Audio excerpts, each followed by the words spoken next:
2026-27 academic year కి admissions ని ఆహ్వానిస్తుంది పల్లవి engineering college. నాక్ ఏ గ్రేడ్ గుర్తింపు, అత్యాధునిక మౌలిక సదుపాయాలు, 91% పైగా ప్లేస్మెంట్ సక్సెస్ రేట్ తో టాప్ ఎంఎన్సీ కంపెనీలో ఉద్యోగ అవకాశం. అడ్మిషన్ల కోసం 9247528134, 9247528135 నంబర్స్ ని ఈ రోజే సంప్రదించండి. సార్, ఎవ్రీ పేరెంట్కి, ఎవ్రీ చైల్డ్కి ఐఏఎస్ ఐపీఎస్ కావాలని ఒక డ్రీమ్ ఉంటుంది సార్ కొంతమందికి. సో వారి యొక్క డ్రీమ్ని ఫుల్ఫిల్ చేసుకోవాలి అని అంటే ఆఫ్టర్ 10th ఏ గ్రూప్ తీసుకోవాలి, ఏ గ్రూప్ తీసుకుంటే మనం సివిల్స్ చదవడం స్టార్ట్ చేయొచ్చు, ఏ గ్రూప్ తీసుకోవాలి, పర్టికులర్ గ్రూప్ తీసుకోవాలి, ఏ అకాడమీలో చదువుకోవాలి, ఎక్కడ ఏ కాలేజ్లో చదువుకోవాలి, నెంబర్ ఆఫ్ డౌట్స్ పేరెంట్స్కి కానివ్వండి స్టూడెంట్స్కి కానివ్వండి ఉంటుంటాయి. సో దాన్ని మీరు క్లారిఫై చేయండి సార్. అసలు ఎస్ రమ్య మేడం, మీరు అడిగిన క్వశ్చన్ ఇది వ్యాలిడ్ క్వశ్చన్. ఎందుకంటే 10th క్లాస్ అయిపోయిన తర్వాత చాలామంది పేరెంట్స్ పిల్లలకి సివిల్ సర్వీసెస్ అనేది గోల్గా ఉంది, ఇప్పుడు ఏ గ్రూప్లో తీసుకోవాలి అని. ఇక్కడ పేరెంట్స్కి ఇచ్చేటువంటి ఒక స్ట్రైట్ ఆన్సర్ ఏంటి, పిల్లలు ఏ గ్రూప్ తీసుకున్నా, అది హెచ్ఈసి లేదంటే బైపీసీ, ఎంపీసీ, ఎంఈసి, ఆ తర్వాత ఇంజనీరింగ్లోకి వెళ్ళినా, మెడికల్ సైన్సెస్లోకి వెళ్ళినా, లేదంటే కామర్స్ వైపు వచ్చినా, ఏ విధంగానైనా వాళ్ళు సివిల్ సర్వీసెస్ ఎగ్జామినేషన్ రాయగలుగుతారు. స్పెసిఫిక్గా కొన్ని గ్రూప్స్తోనే సివిల్ సర్వీసెస్ ఎగ్జామినేషన్ రాయగలుగుతాం అనేది ఒక అపోహ. ఇక్కడ మీకు యూపీఎస్సీ ఇచ్చినటువంటి అఫీషియల్ రిపోర్ట్ని కోట్ చేసి చెప్పగలుగుతాం. 2022 ఎగ్జామినేషన్కి సంబంధించిన రిపోర్ట్ రీసెంట్గా రిలీజ్ చేసింది యూపీఎస్సీ. అందులో అరౌండ్ 53% ఇంజనీరింగ్ గ్రాడ్యుయేట్ ఉన్నారు. నేను చెప్తుంది సక్సెస్ఫుల్గా ఈ ఎగ్జామినేషన్ క్లియర్ చేసినటువంటి స్టూడెంట్స్ గురించి. దీనిలో అరౌండ్ 20% వాళ్ళు హ్యుమానిటీస్ నుంచి ఉన్నారు, దెన్ ఒక 11% సైన్స్ నుంచి ఉన్నారు, అట్లాగే 6% ఆఫ్ ద ఆస్పిరెంట్స్ వీళ్ళు మెడికల్ సైన్సెస్ నుంచి ఉన్నారు. అంటే ఈ స్టాటిస్టిక్స్ మనకి ఏం అర్థం చేపిస్తున్నాయంటే, మనం ఇంజనీరింగ్లో ఉన్న, మెడికల్ సైన్సెస్లో ఉన్న ఏ గ్రూప్ తీసుకున్నా కూడా ప్రశాంతంగా సివిల్ సర్వీసెస్ ఎగ్జామినేషన్ రాయొచ్చు. ఒక స్పెసిఫిక్ గ్రూప్ అనేది లేదు. ఇంకా మీరు అడిగిన మరి ఇంకొక క్వశ్చన్ వెరీ ఇంపార్టెంట్ మేడం. ఒకవేళ స్టూడెంట్ కనుక ఇంట్లో పిల్లలు సివిల్ సర్వీసెస్ ఎగ్జామినేషన్కి ప్రిపేర్ అవ్వాలనుకున్నప్పటి నుంచి వాళ్ళని ఎప్పటి నుంచి గ్రూమ్ చేయాలి దానికి సంబంధించి, వాళ్ళకి ఎప్పుడైతే పేరెంట్స్ అంటే జనరల్గా చైల్డ్హుడ్లో వాళ్ళకి సివిల్ సర్వీసెస్ ఐఏఎస్ అవుతామో, ఐపీఎస్ అవుతామో చాలామంది పిల్లలు చెప్తూ ఉంటారు. కొంతమంది పేరెంట్స్ ఎంకరేజ్ కూడా చేస్తూ ఉంటారు. ఇక్కడ ఎంకరేజ్మెంట్ అంటే సివిల్ సర్వీసెస్కి సంబంధించి ఫర్ ఎగ్జాంపుల్ రెగ్యులర్గా కరెంట్ అఫైర్స్ చదవాలి. చిన్నప్పటి నుంచి ఇంట్లో న్యూస్ పేపర్ ఉన్నప్పుడు తెలియకుండానే అది ఒక హ్యాబిచువల్ యాక్షన్ అవుతుంది పిల్లలకి. న్యూస్ పేపర్ చూస్తూ ఉండడము, అట్లీస్ట్ మేజర్ హెడ్లైన్స్ ఏవో చూస్తూ ఉంటారు. ఇప్పుడు సమ్మర్ సీజన్లో ఉన్నాము. ఈ సమ్మర్లో వాళ్ళకి ఒక స్కూల్ అట్లాస్ ముందుంచి వేరియస్ కంట్రీస్ని, వాటికి సంబంధించి న్యూస్లో ఉన్న కంట్రీస్ ఐడెంటిఫై చేయమని చెప్పడము, వాట్ ఈస్ వాట్ అని. అట్లాగే సివిల్స్కి సంబంధించినటువంటి ఇన్ఫర్మేషన్ అంటే ఈ లెవెల్లోనే స్కూల్ ఏజ్లోనే వాళ్ళకి మొత్తం సివిల్ సర్వీసెస్ కోచింగ్ అని కాదు, కానీ ఒక టైప్ ఆఫ్ ఎక్స్పోజర్ మనము క్రియేట్ చేయగలుగుతాం, ఒక ప్లాట్ఫామ్. ఎస్, ఇలా ఉంటుంది నాన్న, ఈ సర్వీసెస్ ఇలా ఉంటాయి, మీరు ఈ సర్వీసెస్లోకి వెళ్తే ఇలా ఉంటుంది, ఇలా మీరు ఈ స్టేజ్లో ఎగ్జామ్ రాయగలుగుతారు, ఇప్పటి నుంచి ఇలా ప్రిపేర్ అవ్వాల్సి ఉంటుంది. దానికోసం మళ్ళీ హార్స్ టుగెదర్ కూర్చోవాల్సిన అవసరం లేదు. పేరెంట్స్ తీసుకునేటువంటి చిన్న చిన్న ఇనిషియేటివ్స్ వల్ల వాళ్ళకి ఇప్పుడు ఐఏఎస్ డ్రీమ్ అని చెప్పింది డౌన్ ద లైన్ ఒక 7 years తర్వాత, 8 years తర్వాత అది నిజంగా మారుతుంది, ఆ అవకాశం ఉంటుంది. ఓకే సార్, ఈ సివిల్ సర్వీసెస్ ఎలిజిబిలిటీ అంటే సివిల్స్కి సంబంధించి ఎలిజిబిలిటీ మనకి 21 years ఆఫ్ ఏజ్ అనమాట. ఏజ్ కంపల్సరీ 21 years అటైన్ అయ్యి ఉండాలి. అండ్ గ్రాడ్యుయేషన్ ఫైనల్ ఇయర్లో అయినా ఎగ్జామినేషన్ అపియర్ అవ్వచ్చు, లేదంటే ఫైనల్ ఇయర్ అయిపోయిన తర్వాత అయినా ఎగ్జామినేషన్కి అపియర్ అవ్వచ్చు. ఒకవేళ గ్రాడ్యుయేషన్లో ఫెయిల్ అయ్యారు సార్, అపియర్ చేసాము, అప్పుడు పరిస్థితి? This is highly hypothetical question. Because civil services examination clear చేయగలిగిన వ్యక్తి గ్రాడ్యుయేషన్లో ఫెయిల్ అవ్వడము అంటే ప్యారలల్గా కొంతమంది ముందు ఫెయిల్ అయ్యి ఉండి తర్వాత వాళ్ళు క్లియర్ చేయడం, that is different, all together different. అలా ఉన్నారు స్టూడెంట్స్, అలా ఉన్నారు. కానీ ఈ స్టేజ్లో అంటే మీరు చెప్పిన ఇది దాదాపుగా జరగదు, అప్పుడు డిస్క్వాలిఫై అవుతారు ఆటోమేటిక్గా. ఓకే, కొన్ని సందర్భాలలో వాళ్ళ యొక్క ఇంటి పరిస్థితులు కావచ్చు, ఏదైనా కావచ్చు, 10th వరకు చదివి లేదా ఇంటర్ వరకు చదివి ఆపేశారు. సో డిగ్రీ వచ్చేసి ఓపెన్ డిగ్రీ చేశారు. సో వాళ్ళు సివిల్స్ ర్యాంకర్ అంటే సీరియస్గా తీసుకొని ఆస్పిరెంట్, నేను సివిల్స్కి ప్రిపేర్ అవ్వాలి అని అనుకునే టైంలో ఈ యొక్క డిగ్రీ వ్యాలిడా? 100% valid madam. ఎప్పుడైతే వీళ్ళు మనకి అంబేద్కర్ ఓపెన్ యూనివర్సిటీ ఉంది, Yeah. ఆ తర్వాత ఇగ్నో ఉంది. ఇలాంటి యూనివర్సిటీస్ నుంచి చేసినప్పుడు ఓపెన్ యూనివర్సిటీ ద్వారా కూడా సివిల్ సర్వీసెస్ ఎగ్జామినేషన్ రాయొచ్చు. ఓకే. మీకు ఒక ఆస్టోనిషింగ్ ఫ్యాక్ట్ ఏంటంటే తెలుగు స్టేట్స్లో కూడా ఇలా ఉన్నారు. ఓకే. ఓపెన్ యూనివర్సిటీ ద్వారా సివిల్ గ్రాడ్యుయేషన్ కంప్లీట్ చేసి ఓకే. రాసినటువంటి ఇన్స్పైరింగ్ Yes, yes, చాలా మంది ఉన్నారు సార్, అందుకే అడిగారు. ఉంటారు. మీరు చెప్పింది ఆ పర్టికులర్ ఏజ్లో కొంతమందికి రెగ్యులర్ కాలేజ్ వెళ్ళడం సాధ్యం అవ్వకపోయి ఉండొచ్చు, లేటర్ ఆన్ చదవాలని ఉండొచ్చు, లేదా కొన్ని సందర్భాల్లో హెల్త్ గ్రౌండ్స్ అయి ఉండొచ్చు, కారణాలు ఏమైనా ఉండొచ్చు, అలా చేయొచ్చు. ఓకే సార్, ఎన్ని నెంబర్ ఆఫ్ అటెంప్ట్స్ చేయొచ్చు సార్? సివిల్స్లో number of attempts based on the category. ఇప్పుడు క్యాండిడేట్ కనుక జనరల్ కేటగిరీలో అపేర్ అవుతున్నారు అనుకోండి మేడం, అక్కడ 6 అటెంప్ట్స్ ఉంటాయి. 6 లేదు ఓబీసీ కేటగిరీ నుంచి అప్పుడు 9 అటెంప్ట్స్ ఉంటాయి. ఇలా based on the category number of attempts ఉంటాయి. ఓకే. సో ఎలా ఉంటుంది సార్ అంటే ఎస్సీ ఎస్టీ? ఎస్, అప్పుడు 37 ఇయర్స్ వరకు నెంబర్ ఆఫ్ అటెంప్ట్స్ పైన limitation. Number of attempts and also age కూడా క్రైటీరియా అవుతుందా? ఇక్కడ మీరు చెప్పినప్పుడు షెడ్యూల్ కాస్ట్ అండ్ ట్రైబ్ కేటగిరీలో okay. 37 years plus number of attempts అక్కడ స్పెసిఫిక్ లిమిట్ ఏమీ లేదు. ఓకే. 21 ఇయర్స్ నుంచి 37 ఇయర్స్ వరకు multiple times they can appear SC ST category వాళ్ళు ఎగ్జామినేషన్. ఓకే. ఓబీసీలో వచ్చినప్పుడు 9 అటెంప్ట్స్ ఉంటాయి, 35 ఇయర్స్ ఓకే. ఉంటుంది. ఓపెన్ కేటగిరీ 32 ఇయర్స్ ఉంటుంది. General category, yeah.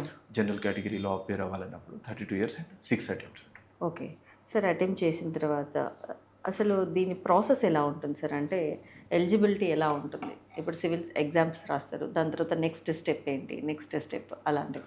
సివిల్స్ ఇప్పుడు examination 3 stages madam. Okay. Prelims, okay. Then ఈ ప్రిలిమ్స్లో ఇదంతా ఆబ్జెక్టివ్ టైప్ ఆఫ్ క్వశ్చన్స్ అనమాట, మల్టిపుల్ చాయిస్ క్వశ్చన్స్. ఓకే. ఇది ఒక స్క్రీనింగ్ టెస్ట్. ఈ టెస్ట్ తర్వాత నెక్స్ట్ ఇందులో క్వాలిఫై అయినప్పుడు మనము మెయిన్స్కి క్వాలిఫై అయినప్పుడు మెయిన్స్ ఎగ్జామినేషన్, అందులో మెయిన్స్లో జనరల్ ఎస్సే, తర్వాత general studies paper 1, 2, 3, 4, then optional subject ఉంటుంది. ఓకే. ఒకే అది సింగిల్ మనం చూస్ చేసుకోవచ్చు. ఎస్, పొలిటికల్ సైన్స్ అని, లేకపోతే హిస్టరీ, ఆంథ్రోపాలజీ, ఓకే. ఇట్లా డిఫరెంట్ ఆప్షనల్స్. సార్ ఎన్ని మార్క్స్కి ఉంటాయి sir prelims exam?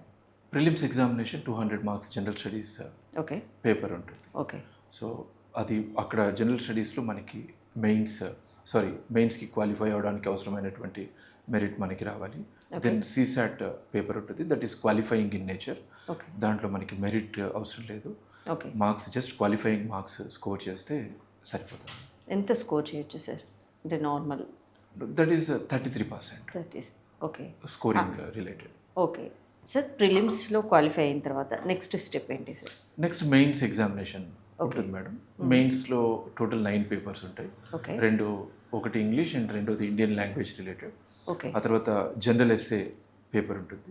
Candidate 2 essays రాయాల్సి ఉంటుంది. ఓ, దాంట్లో మొత్తం 250 మార్క్స్ అనమాట. Okay. Then general studies paper 1, paper 2, paper 3, paper 4 అని ఉంటాయి. ఓకే. ఒక్కో పేపర్ 250 మార్క్స్ ఉంటుంది. ఈ ఒక్కో పేపర్లో మల్టిపుల్ సబ్జెక్ట్స్ ఉంటాయి. లైక్ ఇప్పుడు జనరల్ స్టడీస్ పేపర్లో పేపర్ 2 చూసాము. పేపర్ 2లో Indian constitution, polity, then governance, international relations, ఇది జనరల్ స్టడీస్ 2లో ఉంటుంది. ఓకే. జనరల్ స్టడీస్ 3 కనుక చూస్తే దాంట్లో environment, economy, disaster management, internal security, ఇలా సెట్ ఆఫ్ పేపర్స్ ఉంటాయి. వీటితో పాటు నెక్స్ట్ మనం చూస్ చేసుకున్నటువంటి ఆప్షనల్ రాయాల్సి ఉంటుంది. ఓకే. ఆప్షనల్లో 2 పేపర్స్ అంటే ఒకటే సబ్జెక్ట్, అది ఎనీ సబ్జెక్ట్, హిస్టరీ అయినా, ఫిలసాఫీ అయినా, లేకపోతే ఇంకొకటైనా ఒకే సబ్జెక్ట్, కానీ దాన్ని 2 పేపర్స్గా ఉంటుంది. పేపర్ 1, పేపర్ 2, ఈచ్ పేపర్ 250 మార్క్స్కి ఉంటుంది. సో అందులో మళ్ళీ మొత్తం ఆప్షనల్ కలిసి మనకి 500 మార్క్స్. 500 మార్క్స్. ఇప్పుడు ఇందులో మెయిన్స్లో ఎవరైతే బాగా పర్ఫామ్ చేస్తారో ఈ స్టూడెంట్స్ని వాళ్ళ మెరిట్ని బేస్ చేసుకుని ఇంటర్వ్యూకి దీనికి కూడా మెరిట్ ఉంటుందా సార్? ఇందులో మెయిన్స్లో యాక్చువల్లీ చెప్పాలంటే prelims it's a screening test. Okay. Right, ఒక 10 lakh పీపుల్ అప్లై చేసి 5 lakh పీపుల్ కనుక రాసినప్పుడు ఓకే. థౌజండ్స్లోనే మనము మెయిన్స్కి సెలెక్ట్ అవుతాం. ఓకే. ఓకే. ఈ మెయిన్స్కి సెలెక్ట్ అయినటువంటి స్టూడెంట్స్లో మెరిట్ ఉన్నటువంటి స్టూడెంట్స్ని based on the cut off mark ఇంటర్వ్యూకి క్వాలిఫై అవుతారు. ఓకే. దెన్ మెయిన్స్ అండ్ ఇంటర్వ్యూలో వచ్చినటువంటి మార్క్స్ బేస్ చేసుకొని వాళ్ళకి ర్యాంక్ అవార్డ్ చేస్తాం. ఓకే. ఆ ర్యాంక్ని బేస్ చేసుకొని వాళ్ళకి సర్వీస్ వస్తుంది అనమాట. Okay. Yes madam. Okay sir, interview ఎలా ఉంటుంది సార్? ఇది బిగ్ టాస్క్. ఇంటర్వ్యూ అక్కడ వరకు వెళ్ళడం ఒక టాస్క్. ఇంటర్వ్యూ అటెండ్ అవ్వడం ఇంకొక పెద్ద టాస్క్ అసలు. ఎలాంటి క్వశ్చన్స్ అడుగుతారు సార్ అసలు? ఎంతమంది ఉంటారు? మనం చూస్తూ ఉంటాం యాక్చువల్లీ లో సమ్ వీడియోస్. నెంబర్ ఆఫ్ ఒక 10 మెంబర్స్, 6 మెంబర్స్, 7 మెంబర్స్ కూర్చుంటారు. డిఫరెంట్ క్వశ్చన్స్ అడుగుతుంటారు. వాళ్ళు ఏ బేసిక్లో క్వశ్చన్స్ అడుగుతుంటారు సార్ అవి? ఇక్కడ బేసిక్గా మేడం ఒక ప్యానెల్ క్యాండిడేట్ని ఇంటర్వ్యూ చేస్తుంది. ఓకే. సో మీరు ఇప్పుడు డిఫరెంట్ వీడియోస్ చూసిన తర్వాత ఇంటర్వ్యూ కష్టంగా అనే నోషన్ ఉంది అన్నారు కాబట్టి యూపీఎస్సీ ఇంటర్వ్యూ ఫేస్ చేసిన ఏ స్టూడెంట్ అయినా ఏ ఆస్పిరెంట్ అయినా ఎస్. వాళ్ళు ఒక కార్డియల్ అట్మాస్ఫియర్లో ఇంటర్వ్యూ జరిగిందనే చెప్తారు. అంటే బోర్డు ఎప్పుడు క్యాండిడేట్ని ఎంకరేజ్ చేసే విధంగా ఉంటుంది. Okay. Coming to the questions, అవి first based on the candidate DAF detailed application ఫామ్లో ఇచ్చినటువంటి బేసిక్స్ నుంచి, అది నేమ్ నుంచి స్టార్ట్ అయితే వాళ్ళ క్వాలిఫికేషన్స్, వాళ్ళ ఎడ్యుకేషనల్ బ్యాక్గ్రౌండ్, వాళ్ళు ఎందుకు చూస్ చేసుకున్నారు, ఇలా మొదలై అట్లాగే సబ్జెక్ట్స్ రిలేటెడ్గా ఇలాగే ఉంటుంది అని ఒక బౌండరీ లేదు. అప్పుడు ప్యానెల్ మెంబర్ ఇంట్రెస్ట్, అట్లాగే అక్కడ ఉన్నటువంటి స్టూడెంట్ చెప్తున్నటువంటి క్వశ్చన్స్ని బేస్ చేసుకొని ఆ ఇంటర్వ్యూ అలా సాగుతుంది. ఇంటర్వ్యూ స్ట్రిక్ట్గా అని చెప్పడం కంటే ఇట్స్ ఏ పర్సనాలిటీ టెస్ట్. ఒక మీరు చాలామంది ఆస్పిరెంట్స్ని చూడండి, ఒక కాన్వర్సేషన్ లాగా సాగింది ఇంటర్వ్యూ అనే చెప్తారు సక్సెస్ఫుల్ క్యాండిడేట్స్. ఏ క్వశ్చన్స్ సబ్జెక్ట్ వైజ్ ఉండదు. అంటే మేము చూసిన సమ్ వీడియోస్లో సో జనరల్ ఓరియంటెడ్ ఉంటాయి. It's typical. అంటే బహుశా మీరు mock interviews, UPSC original interviews అనేవి బయటికి వీడియోస్ రావు. బహుశా మీరు మాక్ ఇంటర్వ్యూస్ చూసిన చెప్తా ఉంటారు. సో ఒక విధంగా చెప్పాలంటే కంప్లీట్లీ డిఫరెంట్. ఓకే. దానికి దీనికి we cannot compare. Okay sir, ఇంటర్వ్యూకి అటెండ్ అయ్యాక కూడా ఇట్స్ లాస్ట్ స్టేజ్, ఎవరైనా ఫెయిల్ అయిన వాళ్ళు ఉండొచ్చా?